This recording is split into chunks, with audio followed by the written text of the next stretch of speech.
Hi friends, one more exciting conversation. I have Alap Ghosh with me. Alap is the head of strategy and publisher side of Komli Mobile. Komli is right? Yeah, Komli Mobile. Did I get the name right? Yeah, that's all right. The name is the name's good. Yeah. Okay. And they are amongst the largest, advertising network. We're the largest mobile. independent ad network. Not just mobile, online and mobile. We're relatively new in mobile. We acquired a company called Zest Ads, and we took over the business. And over the past year, it's been a focused effort to turn Zest Ads, a startup in the mobile domain, to Komli Mobile, who's already spread around. All the brands know about us, and making sure that now they buy mobile from us as well. So Komli's value proposition is to be present on all 5 digital mediums: display, search, social, video, and mobile. Fantastic. One of the interesting features about these guys is they got 250 people on the ground selling advertising, and they've got a bunch of big brands and advertisers that are already on their ecosystem. So they guarantee to you, if you're a publisher, is guys, you're going to get high quality brands that are going to be consistently spending money with you. So that's really their pitch almost, isn't it? Yeah. So talk a little bit more about the model. So the model is pretty straightforward. While a lot of ad networks choose to stay on the fence, our promise is to create value on both sides in a manner in which I think the larger problem, obviously I won't directly say that there is enough and more inventory available. There is an abundance of inventory in the mobile ecosystem, but most of that inventory is unmonetizable because of the nature of the inventory. And obviously because, and I know people throw around the word fragmentation a lot. The true fragmentation is in the fact that inventory isn't standardized. There are people coming out with new formats of inventory. There is a certain amount of education that goes through telling a brand about a particular type of inventory. The volume expectations are phenomenal. So if something like rich media advertising or location-based advertising is coming over now, where we're actually pinpointing a person's location and serving them advertisements of businesses that are around them. The education and the volume expectations usually don't match the parity that a brand seeks. So what we do is we number one educate. A very large role of Komli Mobile is to educate brands about how they can use mobile and how can they use mobile to go beyond what they're conventionally doing digital. Honestly, I don't see a very large difference. Brand managers in their minds have built mobile up into this animal that is very scary to them, and let's just try and take baby steps and go easy with it. I honestly don't think there's a very large difference. Today, Komli Mobile's conscious effort is to take every online brand campaign that is available to the Komli network and turn it into mobile. That includes doing Facebook likes of the Facebook like platform. That includes location-based advertising, application downloads and installs, leads, everything that brand managers are comfortable buying digital. They're now also buying mobile through. I see. It's almost like a religion that you've turned into, Alap. So there seems to be a bigger cause here than just making money, isn't there? Honestly, nobody's leading that cause, right? If you try and look at even industry bodies, I won't say MMA is doing a bad job. They're doing a wonderful job, but other than regulation, so the great divide in the mobile industry, as far as ad networks is concerned, is the dependency on MVAS providers for advertising versus brands for advertising. Brands is where the good work lies, right? Where you're innovating, you're creating, you're marketing, distributing, you're creating small pockets of audiences. On the other side, there is MVAS, where it's only ROI, right? There is another divide. Between these segments, there are extremely mature buyers who understand mobile like the back of their hand, and there are absolute novices, right? And I'm talking about literally only 10% of the market being represented by each. There is this huge lacuna in between that is blank, and that is almost, I still remember 6 years ago, if you go to any IMAI conference, and again, this is not a critique on IMAI, but the fact that the industry hasn't moved from where they were.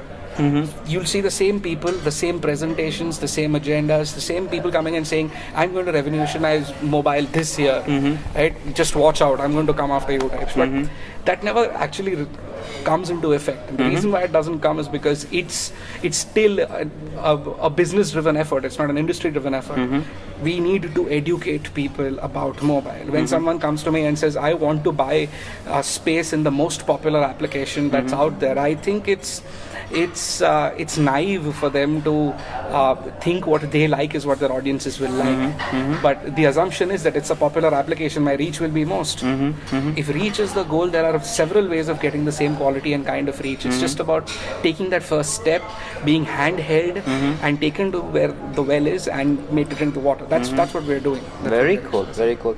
You were also, I remember that you were very passionate about the notion of why, the branding guys are getting so singed by the mobile space, shitty inventory and so on and so forth. Do you want to elaborate a little bit more on that? I'll get anecdotal on this one. A very famous breakfast cereal brand. Now, we don't have too many breakfast cereal brands, so it's obvious to guess who they are. Works with the largest advertising agency on mobile. Lands up building a mobile application to promote a new product, where the application cost them the princely sum of 1 lakh rupees across all platforms, with another 5 lakh rupees thrown in for distribution. The only thing they got right in this was the ratio. If you're spending a lakh on, you're supposed to spend 5x in marketing the application that you're spending 1x to build. Interesting. Right? Okay. But the result was something that looked so horrible that, and then you'll hear a lot of metrics being spoken about at the conference that we are. The primary metric, and I don't know why it's so impossible for people to figure out, is uninstall rate. A person has downloaded and sampled my application. How much time did it take for them to get off my application? And they realized that for all the lovely numbers that they got about downloads and installs, they couldn't find a single user after the first day of use. Because the application honestly was written in the worst possible manner. It was ugly, it was unusable, but you got a successful case study in 6 lakh rupees.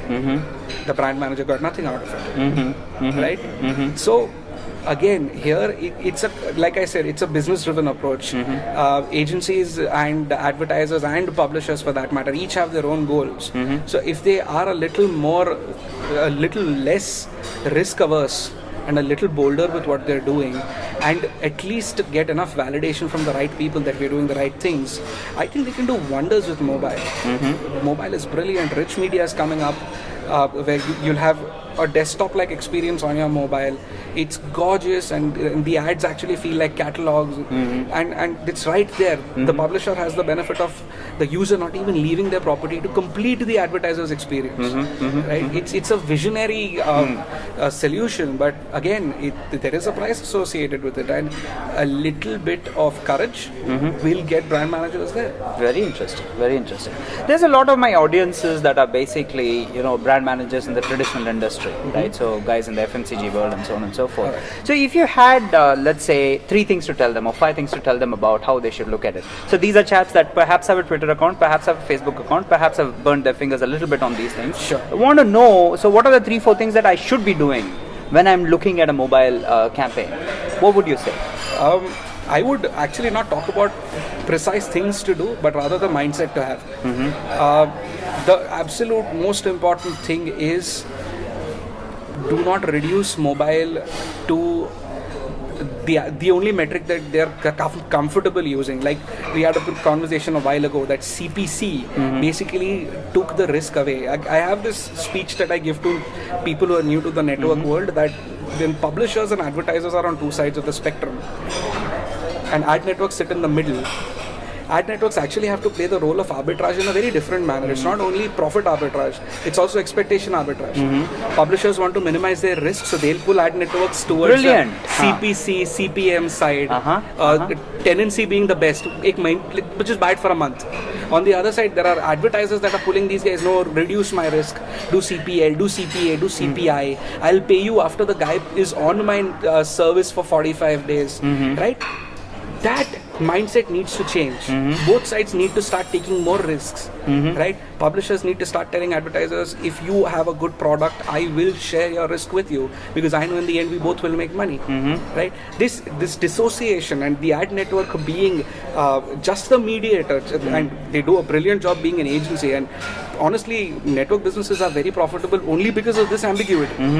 Right? Networks, the way SSPs and DSPs are coming out, very soon networks roles will be advisory, consultative, as opposed to just brokers. Right? I'm sure a lot of your viewers already call agency guys courier boys. Presentation liya, publisher se, advertiser ko dikha diya. But honestly, that is because these two guys want that. They want innovation, but they don't want to invest in innovation. They want to innovate, but they only want to innovate if there is an ROI. Right? That thing needs to change. Both of them need to be more courageous, more together in achieving. Fantastic. I love that rant. Thank you very much. Really appreciate the insights.